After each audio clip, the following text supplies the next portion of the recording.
तो हरियाणा के चुनाव नतीजों पर घमासान छिड़ चुका है। हरियाणा में करारी हार के बाद कांग्रेस नेताओं के प्रतिनिधिमंडल ने चुनाव आयोग से मुलाकात की है और चुनावी नतीजों पर आपत्ति जाहिर की है। कांग्रेस का जो डेलीगेशन है उसमें केसी वेणुगोपाल है, जयराम रमेश है, पवन खेड़ा है, अजय माकन जैसे वरिष्ठ चेहरे शामिल थे। कांग्रेस के नेताओं ने ईवीएम से छेड़खानी का आरोप लगाया और इलेक्शन कमीशन के सामने हरियाणा से आई 20 शिकायतें रखी।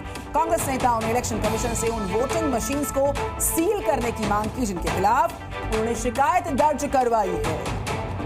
तो हरियाणा में चुनाव नतीजे जो कि बिल्कुल अप्रत्याशित आए, क्योंकि एग्जिट पोल बता रहा था कि कांग्रेस वहां पर प्रचंड बहुमत से जीत रही थी और साथ ही साथ वहां जानकार भी मान रहे थे कि 2 बार लगातार जीतने के बाद बीजेपी वहां एंटी इनकम्बेंसी का शिकार हो सकती है। लेकिन नतीजे आए तो बिल्कुल अलग आए और इसके बाद कांग्रेस ने इस पर सवाल उठाने शुरू कर दिए हैं और अब चुनाव आयोग से शिकायत की है, ईवीएम्स की जांच कराने की मांग की है। तो कांग्रेस की डेलीगेशन ने अपनी 20 शिकायतों को इलेक्शन कमीशन के साथ उनके सामने रखा है और इसको लेकर सियासत भी काफी ज्यादा छिड़ी हुई है। तो जो सियासत है उसकी बात करते हैं। ईवीएम को लेकर अब सियासी हलकों में काफी बयानबाजी हो रही है। कांग्रेस के आरोपों पर बीजेपी हमलावर है और ये जो नतीजा है हरियाणा का आश्चर्यचकित करने वाला है, क्योंकि हर आदमी समझता था कि हरियाणा में कांग्रेस सरकार बनाने जा रही है। चाहे आप मीडिया के आदमी हो, चाहे आपके एक्सपर्ट हो, चाहे आईबी हो, चाहे कोई भी एजेंसी हो, सबकी ये रिपोर्ट सर्वे सारे सर्वे ये आए थे।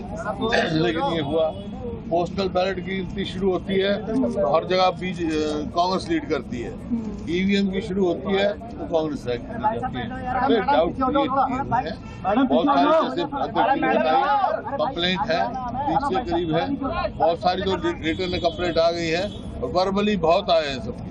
हमारे पास टेलीफोन आया जब काउंटिंग हो रही थी, कई जगह काउंटिंग डिले की गई है। हरियाणा जो चुनाव परिणाम आया उसको लेकर कांग्रेस कह रही है कहीं बैठती है, कहीं ईवीएम को लेकर निशाना था।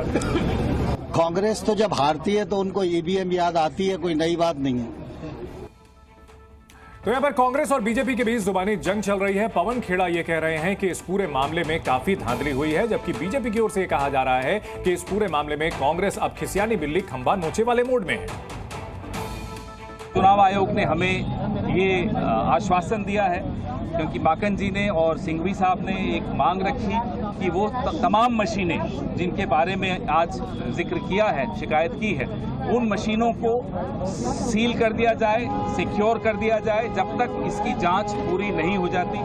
हमने चुनाव आयोग को ये भी कहा कि अगले 48 घंटे में हम बाकी शिकायतें जो हमारी एकत्रित हो रही हैं, हरियाणा प्रदेश कांग्रेस कमेटी के अध्यक्ष उदय भान जी इकट्ठी कर रहे हैं, वो तमाम शिकायतें भी हम अगले 48 घंटे में उपलब्ध करा देंगे चुनाव आयोग।